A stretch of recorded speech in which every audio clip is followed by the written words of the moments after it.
Welcome to Student Success for Higher Learning, Libs 1540 or Libs 1810.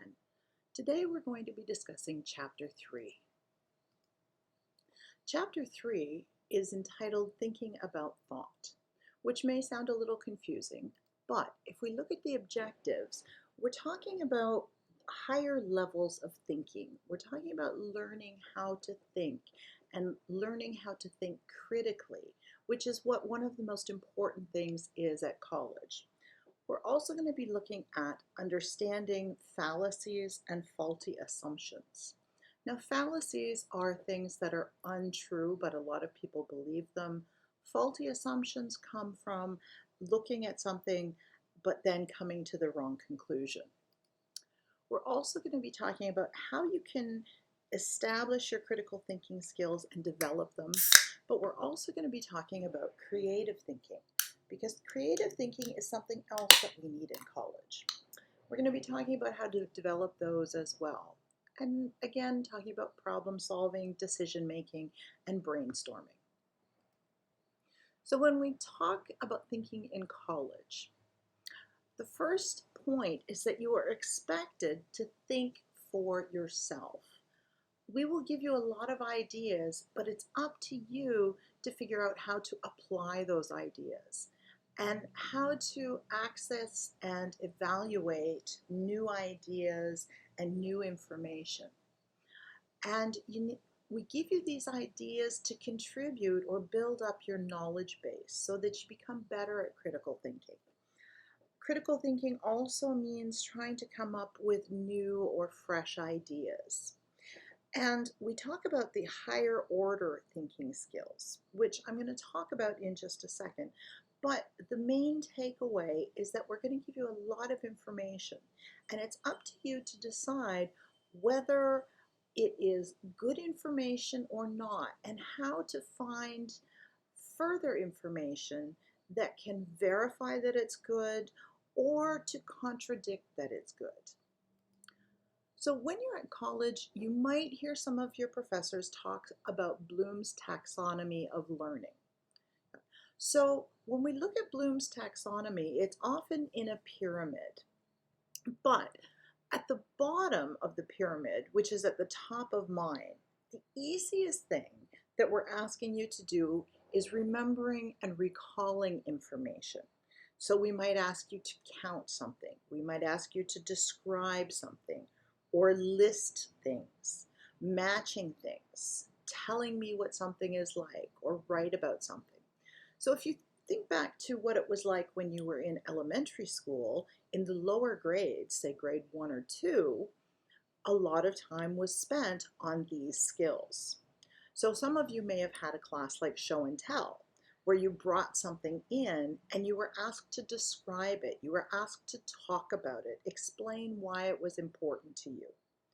So there's a lot of remembering and recalling.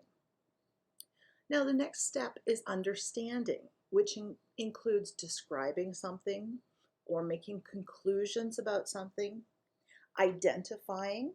So in biology, you might be asked to identify the parts of a cell. Paraphrasing and summarizing are also part of the understanding. So these are often what we call the lower level skills. So the mid-range skills include applying and analyzing. So applying, you might show something, you might make a report, you might solve a different problem. Whereas analyzing, you're comparing, you're contrasting, you're classifying, you're trying to explain how something works. Then the evaluating and the creating are the highest levels. So evaluating, you need to really use your critical thinking skills here, because you're asked to argue for or against something. You're asked to make an assessment of it. Is it valuable or not? Choose a correct method. So if you're in nursing, is it better to intubate or is it better not to? Right? You're asked to criticize or judge or even predict.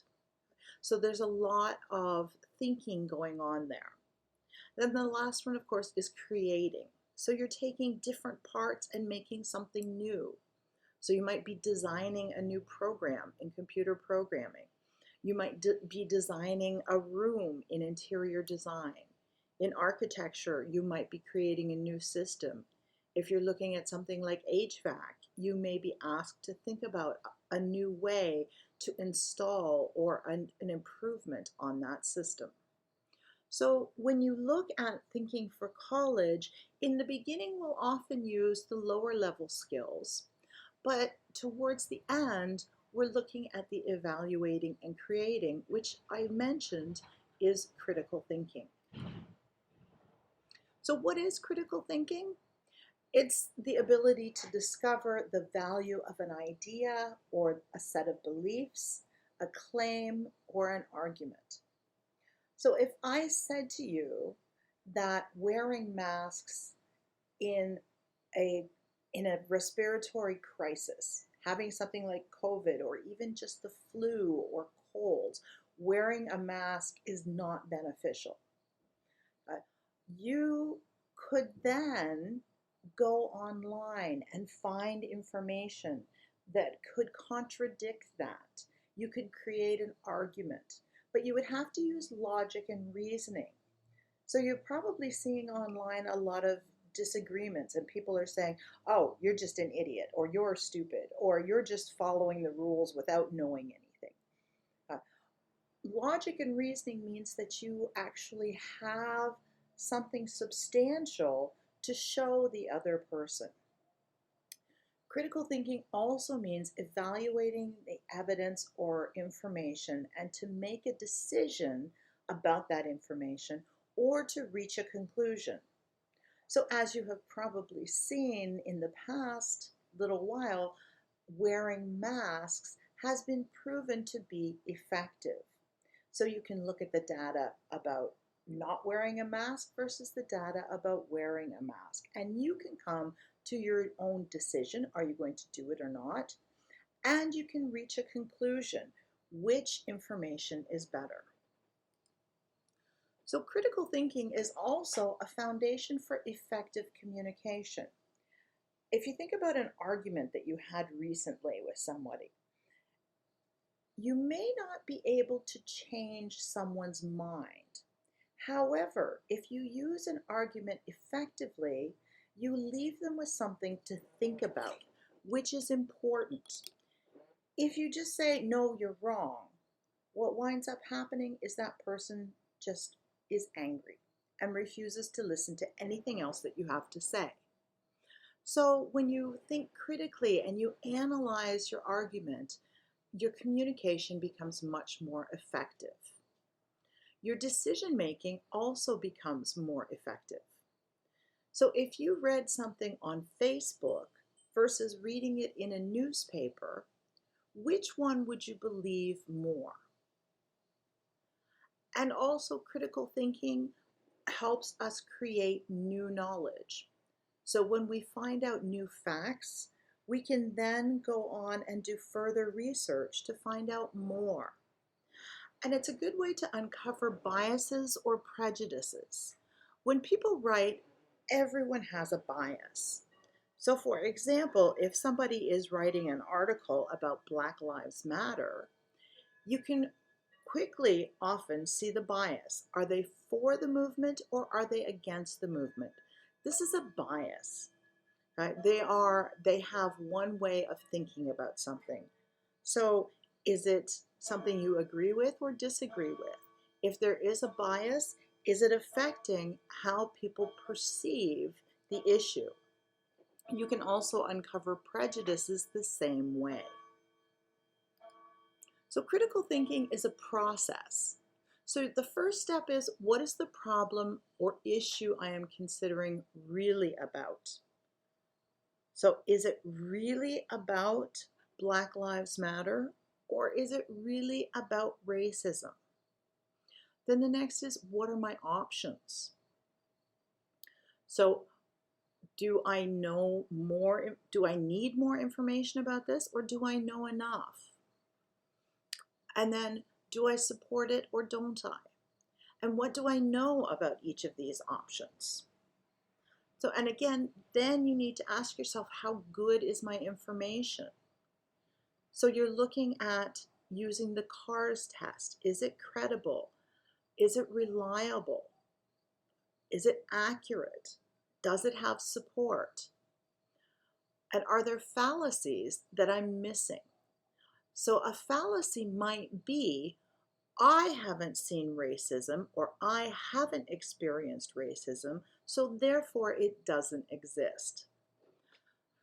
Page 111 and 112 in your textbook list examples of fallacies. And it is in section 3.2. So some fallacies are generalizations.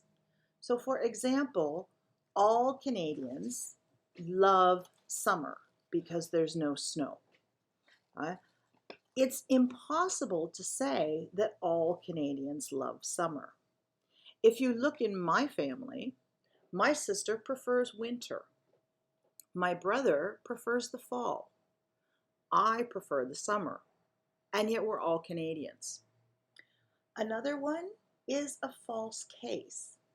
So for example, you could be saying something like, okay, I studied Spanish last semester, and then I studied German. Spanish was very easy, but because I studied Spanish first, German is more difficult to understand.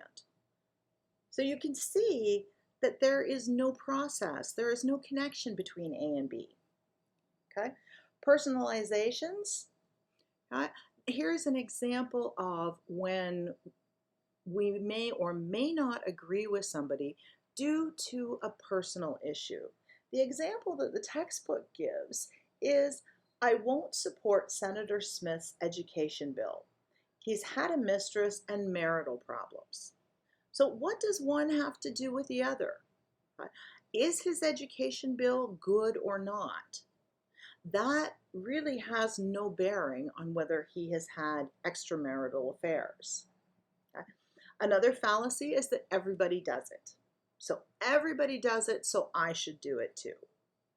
And my parents often had a very good expression. I would come home and say, but all of my friends have this. I need this to look cool. And my parents often said, so if everybody else jumped off a bridge, would you? So there's an example of everybody does it. Okay. Appealing to authority is also a fallacy if we don't use the proper authority. So I could say, Einstein loved ice cream, therefore ice cream is good. Okay? Einstein was very smart when it came to mathematics, but what does that have to do with ice cream?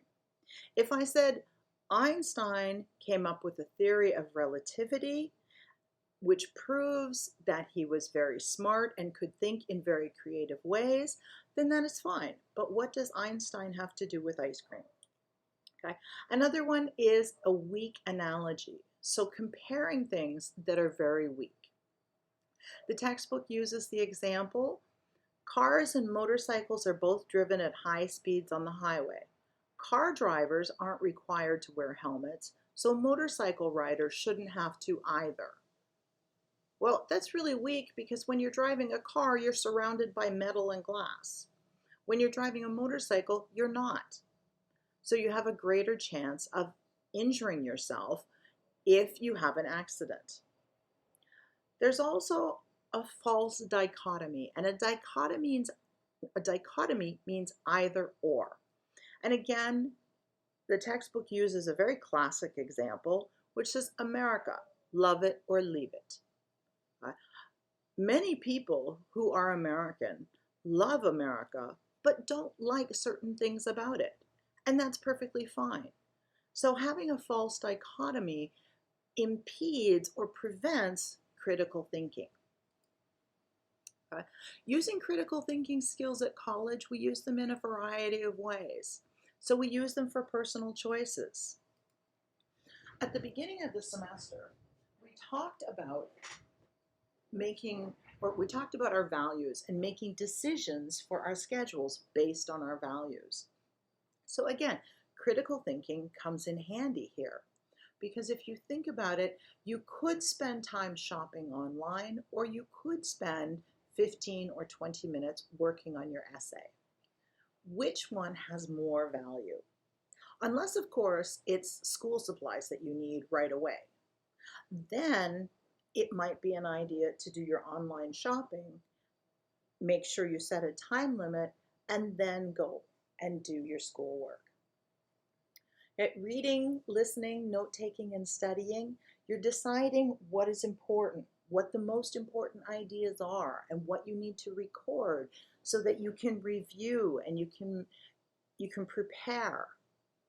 Research papers also require critical thinking.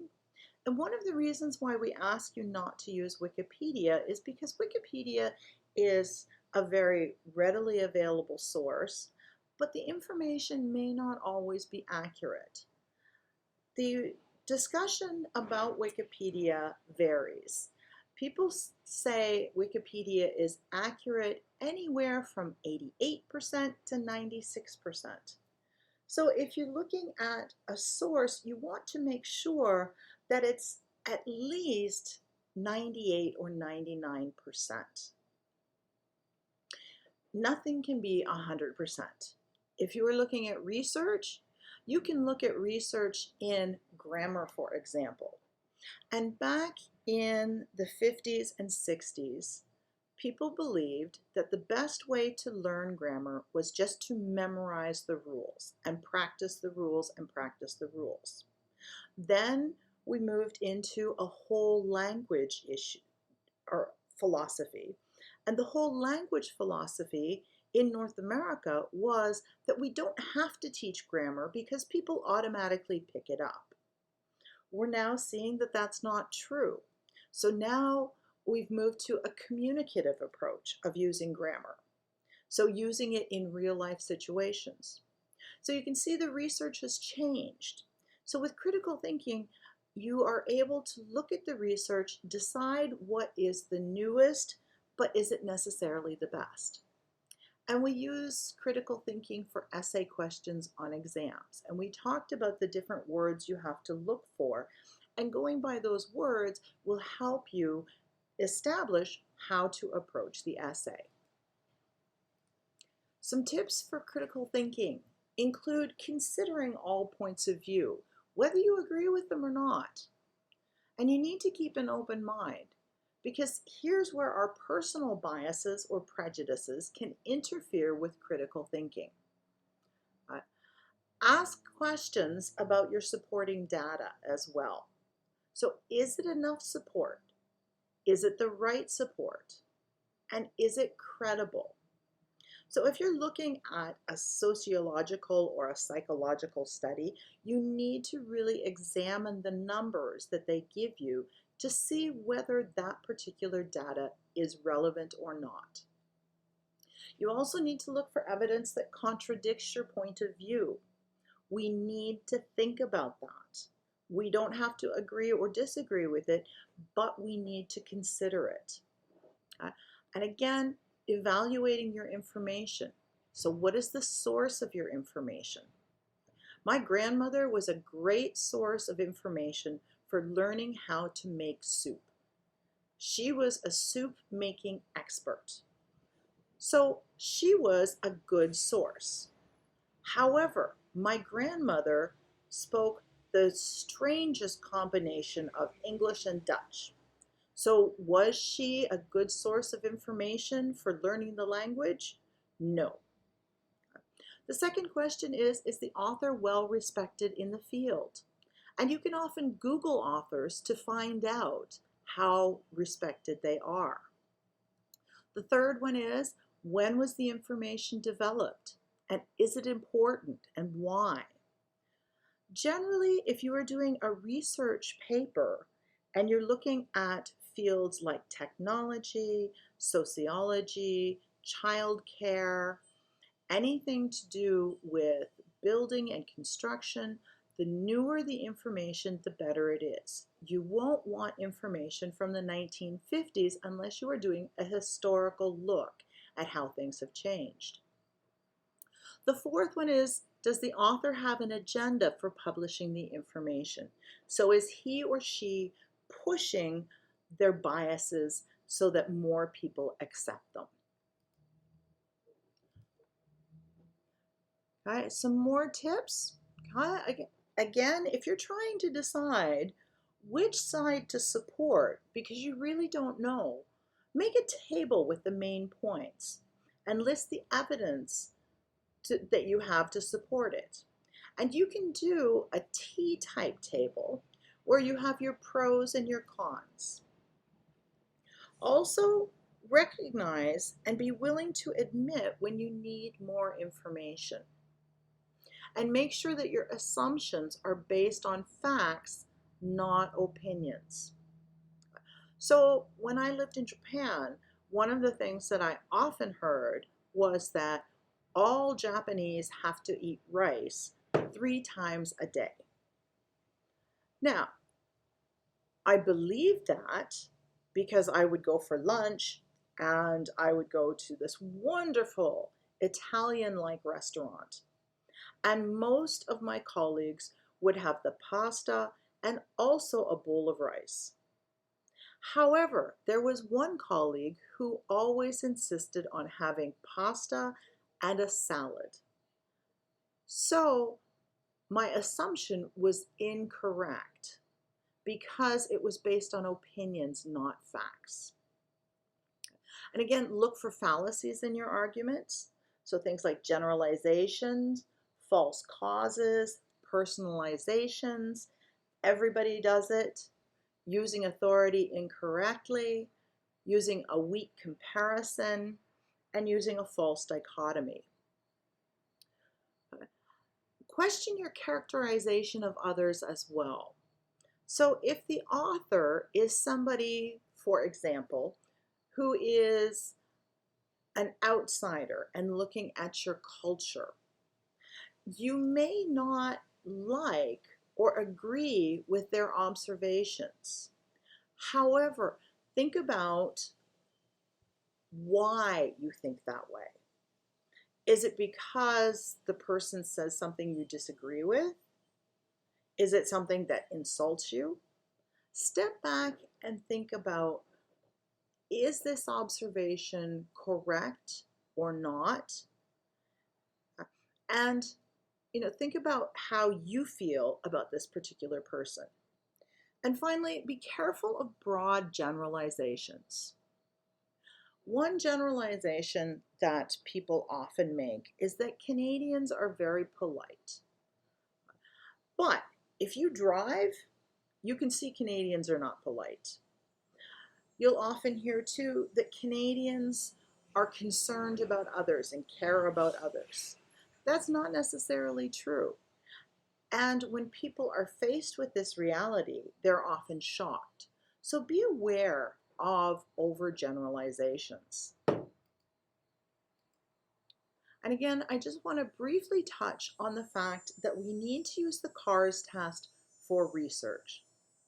So is the information credible, reliable, accurate, and supported?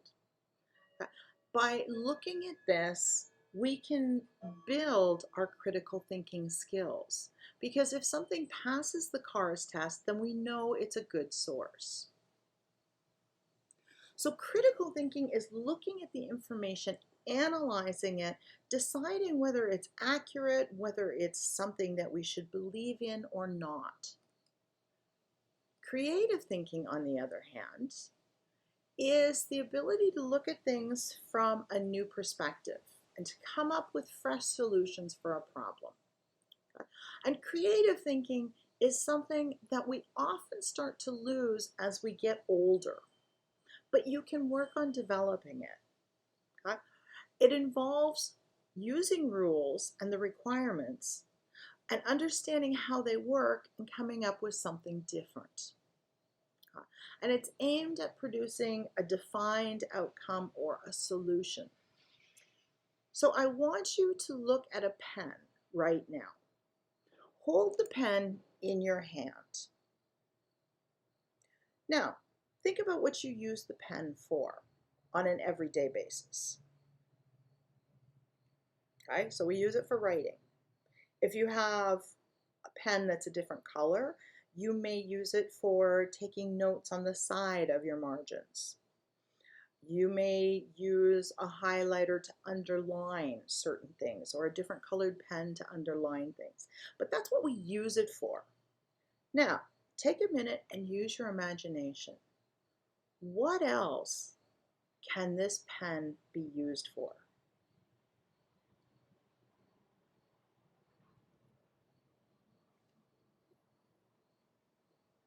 If you're having trouble thinking, imagine you handed a pen to a 4-year-old. What would that 4-year-old do with the pen?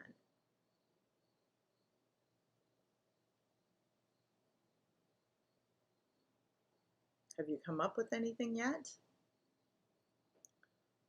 I know that for me, I will often use my pens as a drumstick. When I'm trying to think of ideas, can you hear me tapping? Okay, I'll use them as a drumstick if I'm listening to music.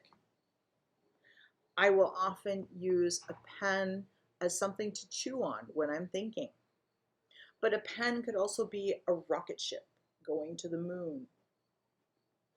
When I was a child, a pen was very good as an object to throw at my siblings, at my brother and sister. We can use a pen to hold a door open. So you can see there are many different uses. So with creative thinking, it's something that we can develop.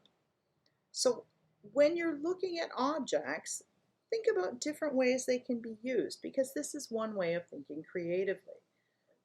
Many inventors are creative thinkers because they look at what they have and think about new ways that they can be used, or ways that they can be adapted. Some tips for creative thinking involve feeding your curiosity. Read, gather information. Don't ever stop questioning. Also, develop your flexibility. Look for a second right answer or a second correct answer. You can combine old ideas into new. So I have a mop at home, and I always used it just for washing my floors. And then somebody invented the Swiffer mop. And I thought, I don't want to spend all of that money on disposable things that are just going to go into the garbage. So I used my old mop and put a cloth on it, and I made my own Swiffer mop. And I can actually rewash the cloths. But think metaphorically as well. So use a word or phrase that is not literally linked, such as getting a bigger piece of the pie. This is a way to improve our thinking and expand our mind. Ask questions. Don't be afraid to ask questions, even if they sound like small children's questions, because this is also a key for being creative, is being childlike. One of my favorite questions to ask people is why? Why do you do that? Or how did this happen? I love when I meet people from new cultures, because again, I will ask them things like, why do you eat with chopsticks and not knives and forks? And sometimes when we are asked questions like that about our own culture, we don't have an answer. So we have to go look for answers. And that also helps us become creative, because we understand how something developed and we can consider how to develop it further. And again, be childlike. Don't be afraid to ask questions. People love being asked questions. And rarely do they think you are stupid when you ask questions.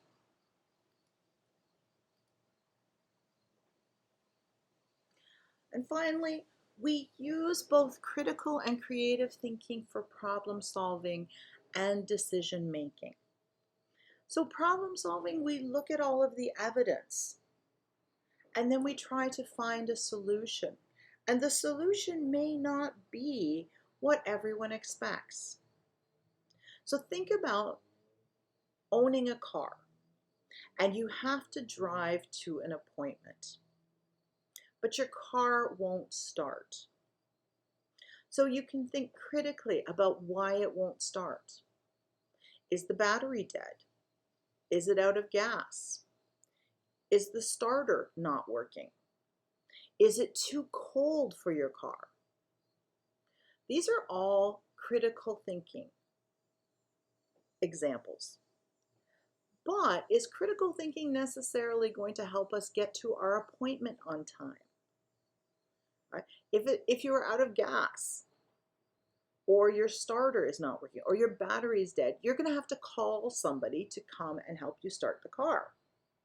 And that can take 40 to 45 minutes on a good day, sometimes 30 minutes. So we need to use our creative thinking skills to figure out how to get to our appointment. So is your neighbor home? Can your neighbor drive you? Can you take the bus? Can you call Uber? Can you call a taxi? So these are all creative solutions to our problem.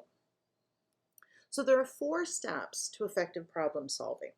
They're defining the problem, narrowing the problem, generating possible solutions, and then choosing the solutions. And when you think about school, for example, and you need to answer an essay question, brainstorming is a good method for generating creative solutions. And to practice brainstorming, you can give yourself a problem, such as your car not starting, and try to come up with as many solutions as possible. This develops our creative thinking. And then also know that you're often part of a team giving input, so that the person who is making the decision can look at the options and figure out which one is better. So brainstorming is really important. And sometimes working in a group is best because we come up with more creative solutions. It's better to have 3 heads than just one. So the chapter takeaways for critical and creative thinking state that both critical and creative thinking will lead to success in college. Critical thinking involves evaluating the strength of ideas or concepts by asking questions about them. Creative thinking is the process of creating new ideas or generating concepts or solutions. And problem solving is effectively achieved by applying both critical and creative thinking to generate viable solutions, so solutions that work and create good decisions. So remember, it's not just one or the other. Both are involved. So I hope you've found this information useful. Key takeaways: creative thinking, critical thinking, and using the CARS test. I will talk to you in class and answer any further questions you have, and thanks for listening.